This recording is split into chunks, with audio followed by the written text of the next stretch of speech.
আজিৰ এই কোৰ্সটোত আমি আলোচনা কৰিম তোমালোকৰ ক্লাছ 6 ইংলিছৰ এ হলিডে ইন দিল্লী এই যেটো উক্ত লেসন আছে চেপ্টাৰ আছে এই চেপ্টাৰটো যিমান প্ৰশ্ন আছে প্ৰতিটো প্ৰশ্নৰ উত্তৰ অসমীয়াত আজিৰ এই ক্লাছটোত আমি ডিসকাশন কৰিম গতিকে এই ক্লাছটো তোমালোকে শেষলৈকে চাবা আৰু যদি ভাল লাগে এটা লাইক কৰিবা আৰু বন্ধু বান্ধৱীৰ লগত এই ক্লাছটো শেয়াৰ কৰিবলৈ নাপাহৰিবা ঠিক আছে সো ইয়াত এক্টিভিটিছত মন কৰা কি লিখা আছে এক নম্বৰত যে let's see how mass you have understood the lesson read the sentences below and put a tick on the correct option to complete each sentence তলত থকা প্ৰত্যেকটো শব্দ আমি মানে কি কৰিব কৈছে মানে লেসনটো ভালদৰে পঢ়িব কৈছে পঢ়ি পিনে প্ৰত্যেকটো মানে বাক্য সম্পূৰ্ণ কৰিব দিছে ইয়াত চোৱা এক নম্বৰ মানে শুদ্ধ উত্তৰটো ৰাইট চিন লগাব লৈছে যদি আমি চমুকৈ ক'বলৈ যাওঁ মন কৰা তোমালোকক যেতিয়া মই কৈ যাম তেতিয়া তোমালোকে ভালদৰে বুজি পাবা এক নম্বৰতে লিখা আছে Rishabh Rishika and their parents went to Delhi during their ইয়াত লিখা আছে ছামাৰ হলিডে তাৰপৰা পূজা হলিডেজ তাৰপিছত উইণ্টাৰ হলিডেজ তাৰপিছত বিহু হলিডেজ তাৰমানে ঋষভ ঋষিকা এণ্ড তেওঁলোকৰ পিতৃ মাতৃ দিল্লীলৈ গৈছিল কিয় গৈছিল সামাৰ হলিডে গৈছিল নে পূজা বন্ধত গৈছিল নে উইণ্টাৰ হলিডেত গৈছিল নে গৰম বন্ধত গৈছিল নে ঠাণ্ডা বন্ধত গৈছিল নে পূজা বন্ধত গৈছিল নে বিহু হলিডেজ তাৰমানে বিহু বন্ধত গৈছিল ইয়াৰ শুদ্ধ উত্তৰটো হৈছে পূজা হলিডেজ ঠিক আছে and second question they went to Delhi by air bus train and their own car ইয়াত কৈছে যে কি দে ৱেণ্ট টু দিল্লী সিহঁতি দিল্লী পাইছিলগৈ নতুবা সিহঁতি দিল্লী গৈছিল কিহৰ দ্বাৰা এয়াৰ মানে ইয়াত এৰোপ্লেনৰ কথা বুজা গৈছে বাছৰ দ্বাৰা নে ট্ৰেইনৰ দ্বাৰা নে দেয়াৰ অ'ন কাৰ নে তেওঁলোকৰ নিজৰ ব্যক্তিগত কাৰ গাড়ীত গৈছিলে নতুবা ব্যক্তিগত বাহনত গৈছিলে ইয়াৰ শুদ্ধ উত্তৰটো হ'ব এয়াৰ ঠিক আছে they went to Delhi by air এনেকৈ লিখিব লাগিব তোমালোকে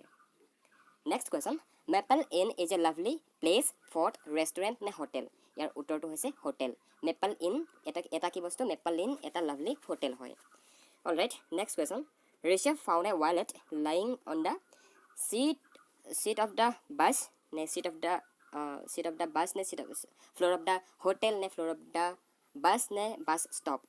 মানে ঋষভে এটা পৰি থকা ৱালেট মণিবেগ বুলি যে কয় মণিবেগ বিচাৰি পাইছিলে ক'ত ইয়াত তোমালোকক ইয়াত অপশ্যন দিছে হোটেল দিছে বাছ ষ্টপ য'ত নেকি বাছ ৰখায় বাছ ষ্টেণ্ড তাৰপিছত চিট অফ দ্য বাছৰ চিটত নে ফ্ল'ৰ অফ দ্য বাছ নে বাছখনৰ মাজত যে এডোখৰ ঠাই থাকে ন বাছখনৰ যে ফ্ল'ৰটো বডিটো ইয়াত পৰি আছিলে নে হোটেলৰ ফ্ল'ৰত পৰি আছিলে তাৰমানে হোটেলৰ বাৰান্দাত পৰি আছিলে ইয়াৰ শুদ্ধ উত্তৰটো হৈছে ফ্ল'ৰ অফ দ্য বাছ তাৰমানে বাছখনৰ ফ্ল'ৰত মানে বাছখনত পৰি আছিলে এই মানুহ অহা যোৱা কৰাৰ মাজৰ যিটো ফ্ল'ৰ ন সেই ফ্ল'ৰটোৰ কথা কোৱা গৈছে ধৰিব পাৰিলা okay next question the person who dialed the number was Rishabh ne Rishabh's father ne Rishika ne Rishabh and Rishika's mother ne এই চাৰিটা অপশ্যন দিয়া গৈছে তাৰমানে the person who dial the number was সেই ৱালেটটো যে পৰি আছিলে নতুবা ৱালেট পৰাটো যিটো চিটুৱেশ্যনটো পিছৰ কাহিনী হয় এইটো তোমালোকে যদি লেচনটো পঢ়া তেতিয়া ভালদৰে বুজি পাবা ঠিক আছে সেই মানুহজনে ন সেই ব্যক্তিজনে মোবাইলটো উলিয়াই কাৰ মোবাইললৈ ফোন ডাইল কৰিছিলে বাৰু ইয়াত আমাক অপশ্যন দিছে ঋষভৰ দেউতাক নে ঋষিকা আৰু ঋষভৰ মাকলৈ ফোন কৰিছিলে ইয়াৰ শুদ্ধ উত্তৰটো হৈছে ঋষভ মানে সেই মানুহজনে ঋষভলৈ কল কৰিছিলে alright next question The person who was very happy to receive the wallet was Rishika, Rishabh ne Rajiv Sharma ya Rishabh and Rishika's father. ইয়াৰ শুদ্ধ উত্তৰটো হৈছে ৰাজীৱ শৰ্মা মানে the person who was very happy to receive the wallet was তাৰমানে সেই মানুহজন যিজনে নেকি সেই হেৰিটো ৱালেটটো পাইছিলে ন সেই মানুহজন মানে সেই মানুহজন বহুত হেপী হৈছিলে এতিয়া সেই মানুহজন কোন মানে সেইটো কথা আমাক সুধিছে ইয়াত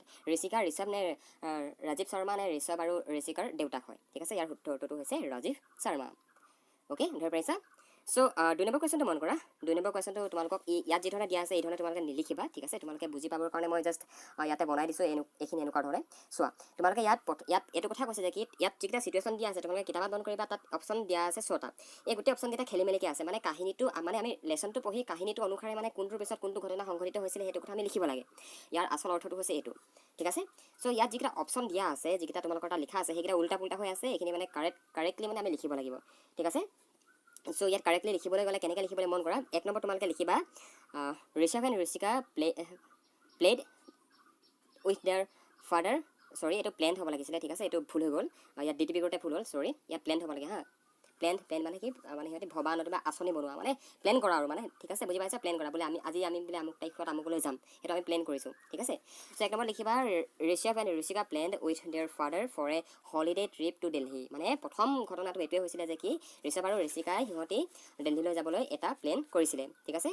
নেক্সট লিখিব লাগিব তোমালোকে ইয়াত যিটো আছে এইটো নিলিখিবা তোমালোকে ঠিক আছে গোটেইখিনি লিখা আছে যে ইয়াত আনচাৰ বুলি কৈ পিনে ডাইৰেক্ট ABCD এনেকৈ লিখি যাবা ঠিক আছে ইয়াত এক নম্বৰ প্ৰশ্নটো তলত আনচাৰটো লিখিবা ইয়াত যি ধৰণে আছে তেনেকুৱা ধৰণে তোমালোকে নিলিখিবা যদি তেনেকৈ লিখা ভুল হ'ব ইয়াত জাষ্ট তোমালোকে বুজি পাবৰ কাৰণে মই এনেকুৱা ধৰণে বনালোঁ আৰু আমাৰ যিজন ল'ৰাই মানে DTP-খিনি বনাই সি হয়তো ধৰিব নোৱাৰিলে বস্তুটো সেইকাৰণে এনেকুৱা ধৰণে দিলে কিন্তু ইয়াত উত্তৰখিনি একেটাই হয় মই তোমালোকক যিটো কথা কৈছোঁ সেই তেনেকুৱা ধৰণে লিখিলেই হৈ যাব 2 নম্বৰ লিখিবা tickets were bought and the hotel was booked তাৰপিছত টিকেট কিনা গৈছিলে আৰু সেই হোটেলখন বুক কৰা গৈছিলে they saw the red fort and India gate সিহঁতে তাৰপিছত ৰেড ফৰ্ট লাল কিল্লা শুনিছা লাল কিল্লা নামটো লাল কিল্লাৰ সিহঁতি ইণ্ডিয়া গেট মানে ইণ্ডিয়া গেট শুনিছা আৰু ইণ্ডিয়া গেট সেই ইণ্ডিয়া গেটখন সিহঁতি চাইছিলেগৈ তাৰপিছত ৰিচাৰ্ভ ফাউণ্ড এ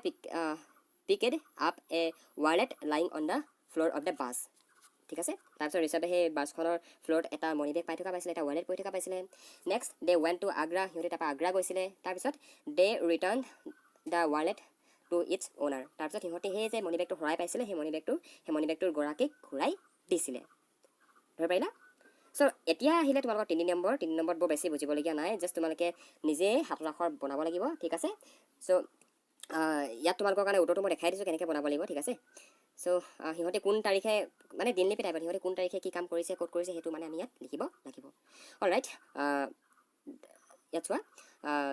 1 নম্বৰ 2 নম্বৰকৈ দিয়া আছে যে দ্য প্লেচ উই ভিজিট এনেকৈ হোটেল উই ষ্টেড ইন তাৰপৰা what I found under my seat এইখিনি যে লিখা আছে ন তোমালোকৰ কিতাপত তাৰপিছত তোমালোকে পোন কৰি মানে আজডাল টানি য'ত নেকি তোমালোকৰ ডেছ দিয়া আছে ডেছ দিয়া ঠাইত এইখিনি কথা লিখি দিবা ঠিক আছে দ্য ৰেড ফৰ্ট তাৰপিছত and the Indian Gate and the Taj Mahal তাৰপৰা মানে সিহঁতে কি কৰিছিলে প্ৰথমতে প্লেচ উই ভিজিট মানে সিহঁতে ক'ত সোমাইছিলে দ্য ৰেড ফৰ্টত সোমাইছিলে লাল কিল্লা ইণ্ডিয়া গেট আৰু তাজমহলত গৈছিলে ঠিক আছে তাৰপৰা মেপল লেন তাৰপিছত a wallet Rajiv Sharma and dining his phone number তাৰপৰা এট আগ্ৰা বাছ ষ্টপ তাৰপৰা এট টুৰ টু দিল্লী এনেকৈ লিখি দিবা তোমালোকে নম্বৰ পাই যাবা ঠিক আছে মানে জাষ্ট পইণ্ট কৰি লিখিব লাগে ঠিক আছে চ' আই থিংক তোমালোকে বুজি পালা যদি বুজি পালা ভিডিঅ'টো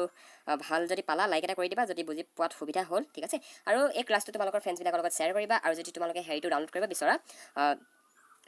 কুৱেশ্যন আনচাৰ PDF নহ'লে ই-বুকটো তেনেহ'লে ভিডিঅ' ডেছক্ৰিপশ্যন চেক কৰা তাতে লিংক দিয়া আছে তাৰ লিংকত গৈ তোমালোকে সকলোবিলাক ডাউনলোড কৰিব পাৰিবা ঠিক আছে so' thank you so' much for ৱাচিং দিছ ভিডিঅ'